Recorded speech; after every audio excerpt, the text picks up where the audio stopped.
За сайн байцгаана уу. Өнөөдрийн мэндийг хүргэе. 7 дахь өдрийн бичлэгээр уулзаж байна. Өнөөдөр бүгдээрээ хамтдаа уургийн талаар ярилцгаая.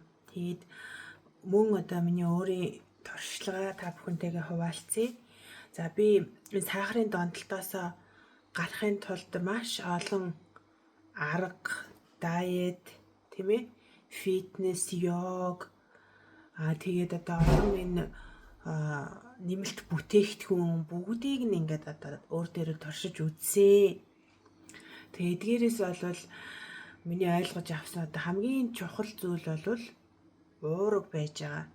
Хүн хангалттай уурга идэхгүй хоолноос уурга одоо эрдэс шин жижиглээ авахгүй байгаа тохиолдолд хүний ингээд нөгөө булчин шөрмөс тийм ээ ингээд өлсгөлөн болчдөг. Хүн ингээд үлэн хэлбэртэй яваад ирэхлээрээ өөрөө ирэхгүй тэр нэмэлт бодис буюу одоо сахарын нөлөөнд автагдчихдаг. Яагаад гэхлээр бидний бэлэн хүн ингээд өссөн байх үедээ маш хурдтай ямар нэгэн зүйлийг ингээд идэх гээд байдаг. Тэгтэл энэ яг бэлэн гардуур байж идэг зүйл бол ингээд гадуур явж байхад ерөөсөө хаасайгүй чихэр чихлаа дундаа тэгээд торт тий ингээд багет талхнууд ингээд зарагдчихийдэг. Тэгээд бид нар ерөөсөө яарч яваад өлсөндөө тэдгэрийг шууд аваад идчихдэг. Ингээд бидний цусны дах сахар маань ингээд огцон өсөд ингээд л яваад байдаг. Энэ байдлаараа бид нар бол нэг 5-10 жил бол явцсан байгаа. Одоо миний үеийн хүмүүс бол 10 жил байтугай болсон байгаа. Надаас дээшөөж гэсэн хүмүүс адилхан. Тэгэхээр энэ огцон өлсөлтөнд тийм ээ энэ өлсөд байгаа, өлөндөөд байгаа. Тэгээд тэр санамсаргүй өөрөө ирэхгүй тэр нэг сахар авч идэхээс өөр аргагүй байдалд ороод байгаа чинь би чинь уургийн дутагдалт орсон байна гэсэн үг юм байна. Мөн одоо шингэний дутагдалт. Тэгэхээр бид нар өлсөж байх үедээ ерөөсөө шууд тийм чихэр чихлаа дундаа кофе, сахар, жуус, жимс, банан идэх хэрэггүй. Тэрний хооронд эхлээ сайхан нэг аяг ус уучих. Нэг аяг ус уугаад. За нэг аяг ус уугаад ингээд өлөн чинь дарагдахгүй байх юм бол та одоо цангах өлсөх хоёр бол адилхан мэдрэгддэг гэж байгаа юм л да. Хүнд ингээд өлсөд байгаа юм шиг мэдрэгддэг. Тэгээ ихэнхдээ бол усны дутагдал бас байдаг гэж байгаа. Тэгэхээр эхлээд бид нар заавал нэг аяг бүлийн ус уучих нь бол өөрийгөө өлсөд байна уу эсвэл одоо цангаад байна уу гэдгийг таних боломжтой тийм ээ. Тэгээд эхлээд нэг аяг ус уучаад ингээд байж идэл өлсөд байх юм бол уурглаг хүнс идэх хэрэгтэй. За уурглаг хүнсэнд бид бүхний мэдэх хамгийн чухал нь бол мэдээж махан бүтээгдэхүүнүүд байгаа тийм ээ. Одоо энэ бүх төрлийн мах бол өндөр хэмжээний уурга агуулсан байдаг. Мөн одоо бусад жимс ногооноос орж ирэхгүй амин хүчил гэж одоо шимт жилийг өөртөө агуулсан байдаг. За дараад нь бол мэдээж хамгийн өндөр уургатай нь бол өндөг байна. За бүх төрлийн мах өндөг.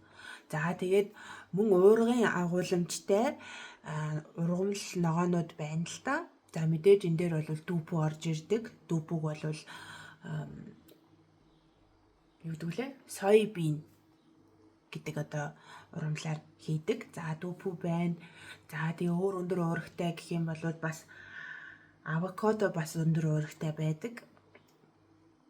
За мөн одоо энэ грек йогурт гэж байгаа юм л та. Өтгөрүүлсэн тараг.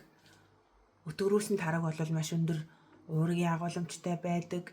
За одоо бяцлаг тийм ээ. Энэ бяцлагнууд бас өндөр уургийн агууламжтай байдаг.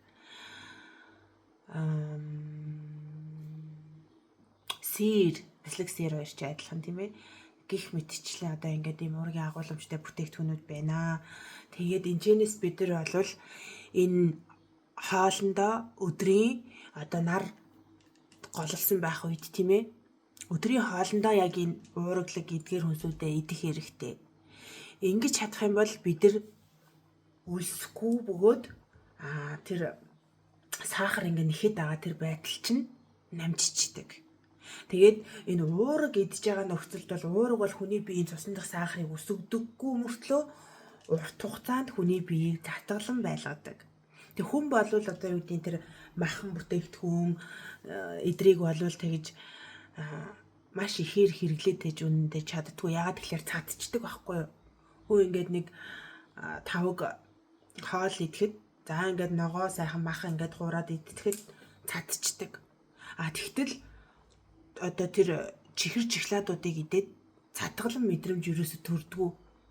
Яагаад тэгэхээр тэр чинь бид нар эд хис маань шин тэжээлээр авахгүй байгаа учраас зүгээр л ингээ хоосон сахар цус чинь ингээл сахараар юу хагаад нөгөө хоосон ийм юм идээд байгаа юм шиг мэдрэмж төрүүлээд байгаа боловч яг үнэндээ бие чи эдис булчин шүрмэс яс үс тийм ээ энэ бүхэн чинь ингээд уургаар дутаад идэг. Тэгэхээр бид бүхэн яг ингээд тодорхой хэмжээнийхээ уургийг өдөртөө авч хэрэглэж байх нь бас чухал юм байна. Тэгэхээр уургаа юунаас авж байгаа та нар манд бодож үзэж явах хэрэгтэй. Хоолны чинь одоо идэж байгаа хоолны чинь 40% нь дор хаяж уураг байх хэрэгтэй. Тэрийг ингээд одоо тавгныхаа идэж тавгаа ингээд харал та тийм ээ. За энд нь будаа, энд нь ногоо, энд нь мах байлаа гэж бодъё. Тэгэхэд махны чинь хэмжээ 40% байх хэрэгтэй тавгны чинь.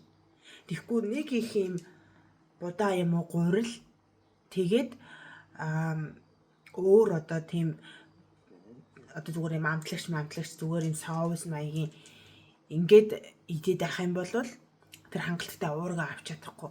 Энэ хоол олвол ерөөсөө нэгэн цагч хүрэхгүй буцаад та өлснө. Ийм болчиход бид нар ингээд нүүрс ус гурил будаа төмс их хоол идэхээрээ удаан татгалан байж чаддаггүй. Тэгэхээр одоо бүгдээрээ энэ сахарын донтолтоос гарахын тулд хамгийн чухал нь уургийн хэрэглээгээ хангалттай авах байгаа. Би өмнө нь бол одоо ямар нэгэн дэглэм эдэр байрж байхдаа бол энэ уургийн хангалттай авах ёстойгоо мэдэхгүй байсан байгаа юм л та. Тэгээд одоо тэр ямар нэгэн юм фитнесийн уураг тийм ээ. Эсвэл одоо ийм уургийн ийм уургийн ийм юунууд байна л да. Кекснүүд гэдэг юм уу да тий. Бас л нэг сахарын төрлийн зөвлөд штэ тэр чинь. Тийм юм ингээд идээд идэг гэсэн одоо тэр юм протеин бокс гэсэн тий одоо юм янз бүрийн юм уургийн батончиг. Тэгээ тэрийг бол ингээд нэг доор нь 2-3-аар нэдчихдэг. Яагаад тэгэхээр тэр чинь их гоё амттай чихэрлэг.